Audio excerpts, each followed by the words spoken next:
नमस्कार दर्शकों, मेरे चैनल में आप सभी लोगों का स्वागत है। वट सावित्री व्रत की आप सभी बहनों को ढेर सारी शुभकामनाएं। वट सावित्री व्रत के दिन पढ़ी और सुनी जाने वाली सत्यवान और सावित्री की कथा मैं सुनाने जा रही हूँ। आइए कथा की ओर चलते हैं। प्राचीन काल की बात है। एक अशुपति नाम के राजा थे। उनकी कोई संतान नहीं थी। संतान प्राप्ति के लिए उन्होंने पत्नी सहित यज्ञ अनुष्ठान किया और मंत्र उच्चारण के साथ प्रतिदिन 1,00,000 आहुति दी। यज्ञ फलस्वरूप उनके घर में एक सुंदर कन्या का जन्म हुआ। कन्या का नाम सावित्री रखा। धीरे धीरे सावित्री बड़े होने लगी तो राजा अशुपति अपनी बेटी सावित्री से बोले, बेटा तुम शादी योग्य हो गई हो, अपने लिए वर तलाश करो। पिता की यह बात सुनकर सावित्री मंत्रियों के साथ अपने लिए वर ढूंढने निकल गई। दूर दूर तक वनों में, मंदिरों में और ऋषि मुनियों के आश्रम में ढूंढा। फिर जब वह घर आई तो उनके आश्रम में देवऋषि नारद मुनि जी भी पधारे हुए थे।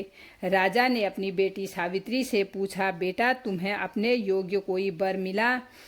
पिता से सावित्री बोली, जी पिताजी, तपोवन में एक सत्यवान नाम का युवक रहता है। सावित्री की यह बात सुनकर राजा अशुपति ने देवऋषि नारद से पूछा।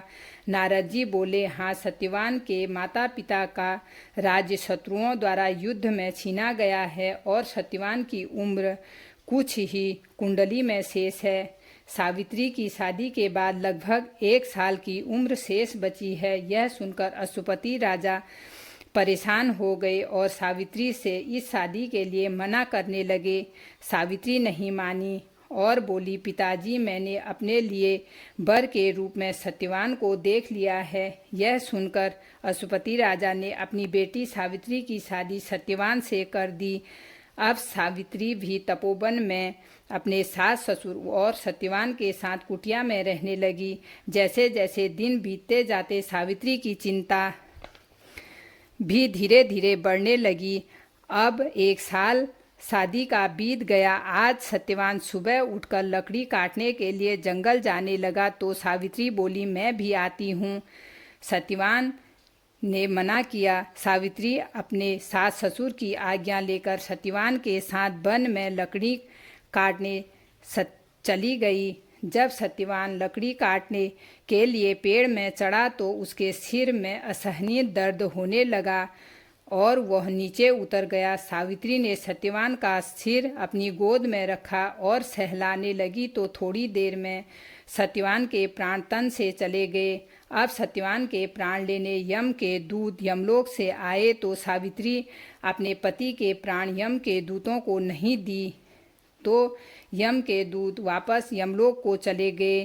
फिर यमराज खुद सत्यवान के प्राण लेने आए। सावित्री यमराज को भी सत्यवान के प्राण नहीं दिए। यह देखकर यमराज सावित्री से बोले, तुम अपने पति के प्राण छोड़ो, मुझसे 3 वरदान मांगो और वापस चली जाओ। यह सुनकर सावित्री ने यमराज से पहला वर अपने सास ससुर की आंखें छीना हुआ राज्य मांगा। यमराज तथास्तु कहा। फिर दूसरा वर अपने माता पिता के लिए पुत्र। यमराज तथास्तु बोले। तीसरा वर, मैं सत्यवान से पुत्र प्राप्त करूं। यमराज तथास्तु कहकर सत्यवान के प्राण लेकर जाने लगे तो सावित्री भी पीछे पीछे जाने लगी। कुछ आगे जाकर जब यमराज ने पीछे देखा तो सावित्री पीछे पीछे आ रही थी। यमराज बोले, यहाँ से आगे आना तुम्हारे लिए ठीक नहीं है। मैंने 3 वरदान दे दिए, अब तुम जाओ। यह सुनकर सावित्री बोली, जो तीसरा वरदान, आखिरी वरदान आपने मुझे दिया, सत्यवान से पुत्र प्राप्त करूं। आप सत्यवान को तो ले जा रहे हो, मैं कैसे पुत्र की प्राप्ति कर सकती हूँ? यह सुनकर यमराज कुछ क्षण के लिए चुप हो गए और थोड़ी देर में सत्यवान के प्राण वापस सावित्री को दे दिए। बोले, तुम्हारी लगन व बुद्धिमता को देखकर मैं प्रसन्न हो गया और आज से युगों युगों तक तुम्हारी पूजा होगी। इस दिन सावित्री की पूजा सभी लोग तन मन से करते हैं और सावित्री और सत्यवान अपने घर वापस आके अपने सुखी जीवन जीने लगे।